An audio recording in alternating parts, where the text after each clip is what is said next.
ជំរាបសួរពុកម៉ែបងប្អូនទាំងអស់គ្នាវីដេអូនេះដែរគឺខ្ញុំនឹងធ្វើការបង្ហាញពីការដករួមប្រែងកូនទានេះមានអាយុ18ថ្ងៃហើយជាធម្មតាបងប្អូនគួរតែដករួមប្រែងនៅចន្លោះអាយុ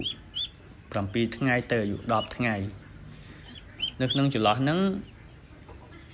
ការដករួមប្រែងវាងាយស្រួលសម្រាប់យើងដក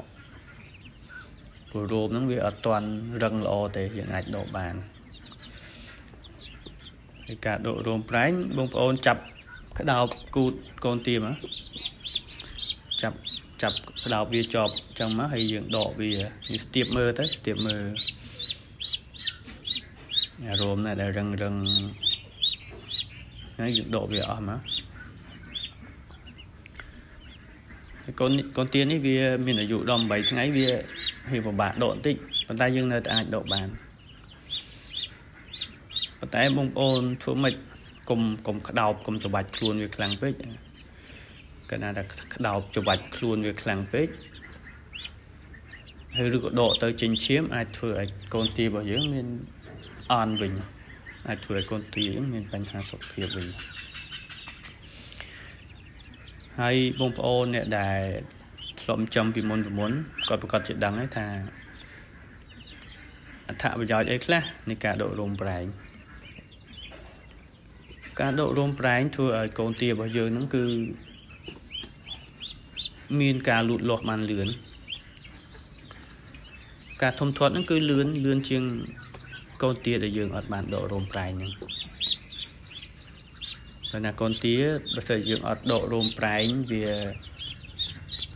ការធំធាត់ហ្នឹងអត់ស្ទុះអត់ធំលឿនទេអត់ធំលឿនដោយកូនទាដែលយើងបានដករោមប្រែងហ្នឹងទេហើយបងប្អូនព្យាយាមធ្វើម៉េចចាប់វាដកកុំឲ្យវាចេញឈាម